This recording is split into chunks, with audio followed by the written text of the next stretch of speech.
Our project is about the insurance value of ecosystems, more exactly speaking, forest ecosystems related to natural hazards. You can see our team here. Mark Hanewinkel and Rasul Yosefpour just arrived from Freiburg this morning together with a brand new PhD candidate, Peter Antkowiak. We have also Perry Bartelt in our team from the Snow and Avalanche Research Institute in Davos, and myself from WSL, the Swiss Federal Research Institute for Forest, Snow, and Landscape. So we have some additional cooperation partners, like, for example, eConcept and Environmental Consulting. We are working together with Swiss Hegel, who's interested in hazards to forests, and the Gebäudeversicherung Graubünden, who's interested to work with us concerning buildings and risks. And furthermore, we have some private enterprises dealing with risk management who will also cover the aspect of infrastructure and their risks. I guess you all know that forest ecosystems might provide some insurance, might mitigate natural hazards. For example, landslides, but also rock falls and avalanches. Avalanches, this is nicely demonstrated, the service these days with heavy snowfalls in Swiss and Austrian Alps. But as you can see on these photos, sometimes they are successful, sometimes they are less successful. And at the same time, these forests are prone to risk themselves because there are fire risks and also windstorm risks. And this is the basis for our project. We focus on the two asset owners, house owners and forest owners, prone to risk. Now, what could they do? Well, they could go to the insurance company and say, give me a financial contract. And interestingly, house owners do this very often, while forest owners hardly ever do it.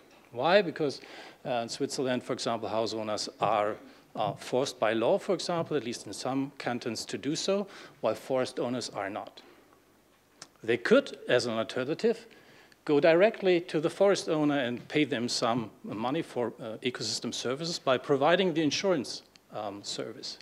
And the forest managers themselves, forest owners, could do some similar natural insurance by managing their forest in a way that they are not that vulnerable to natural hazards. Now, this does not take place in a vacuum. We have, for example, the government possibly paying after a huge event damage costs, so paying afterwards, and this gives an incentive to react to in a certain way or not to the asset owners.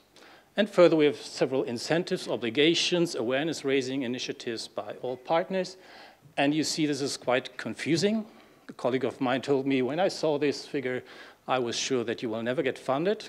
Now, obviously, we are here, and I'm very glad that my colleague was wrong, and maybe we can shed some light on this by looking at work packages. The first one will deal with hazards that are related to forest owners.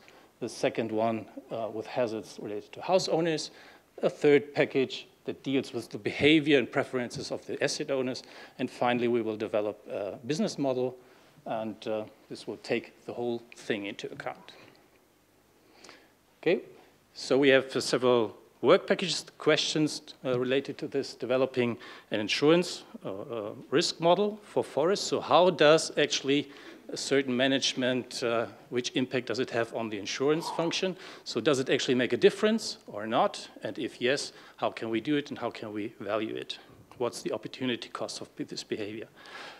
Second work package, advancing gravity-related hazard models. This will deal with the question, how can silvicultural measures influence the service, the insurance service of forests? In the third work package, we have determining the forest owners and house owners' risk preferences. So we will conduct some choice experiments in order to identify their willingness to pay for these services. And finally, we develop this insurance business model for the forest owners and or for the house owners, depending on the insights we get during the process of our project. What's the contribution to the goals of the NRP 73? Well, first of all, we want to expand the knowledge base by providing guidance towards sustainable use of forest resources, including this further ecosystem service. You might have heard that there's a lot of research going on for carbon sequestration, recreational services, and so on. We focus on one further service, this insurance value, insurance service. Opportunities and risks. We analyze the conditions for this new insurance approach and try to find out opportunities and risks of combining financial insurance and natural insurance aspects. We don't know whether these are substitutes or complements, but we will try to find out. We have a business application. We will develop an operational business model and integrating these different value types. And we finally, or the overall goal is to mainstream ecosystem services into policy decision making, into business, into households and companies' decisions. Thank you very much.